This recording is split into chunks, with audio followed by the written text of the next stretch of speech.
Dijuteng lai lamate alhamdulillah sekarang dah kadro.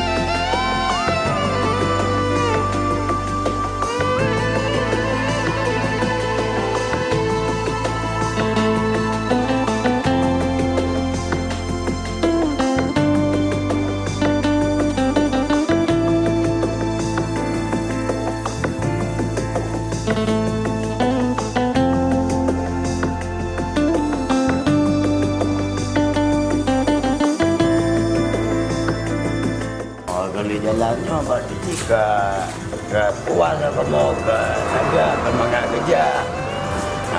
Syukurlah alhamdulillah. Ya, tawadonyo yang kemudian tersawah berarti labih kerja. Dai loba-loba. Ino kage gadi.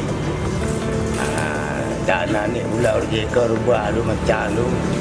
Ino suami kan ada pula dali dah. Belaga ni pula anda bali ada puli ngawawa kena di poi macam lu dua ambil jeno ke di syukur alhamdulillah.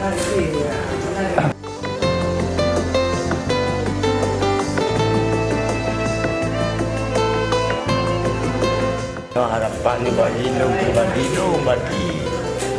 lagaklah. Bagi lu lain lo. Bagi lu buah lu. Di kata. Berarti negeri raya. Tak gaju raya bukan milunya. Selama kanya tu kena jelah. Kalau kau dulu hanya jelah. Kamu kanya pegak. Nyanya kalau. Kalau kau pegaknya pegaji. Tapi jalan kan. Dijuteng lai lamate. Alhamdulillah sekarang dah. Kadro. Yang betul rumah lagi apa dah pegak. Nyo lagi tanya balong sambungannya macam tu. Cak gue. Gara-gara hanya macam tu lah tak mau dengar nanti. Maaf bagi terlaji kau. Ino kata mana? Padu gede ke mana labe? Ujung padu meter 50 meter. Ya, keduanya betul sih. Ya betul.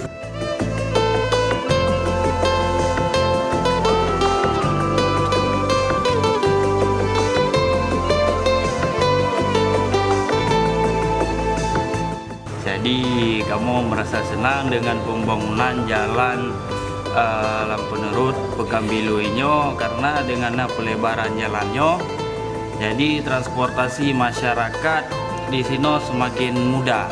Jadi hanya sempit sudah mengurangi kecelakaan.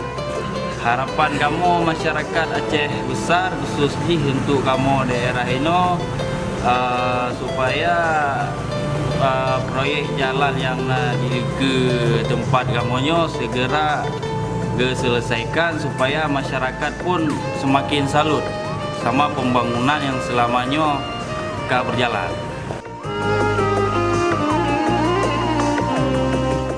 Terima kasih kepada Bapak Bupati Aceh Besar Insinyur Mawardi Ali yang kagak perhatikan pembangunan jalan di daerah kamonyo yang selama 7 tahunnya hantomna pembangunan jalan ini, terutama jalan dari Lampenerut Pekanbilui, karena nyo adalah jalan utama untuk motor-motor dam yang berlintas dari jalannya. Karena dengan pelebaran jalan dan pembangunan jalannya, jadi masyarakat yang melintas dari jalannya semakin aman.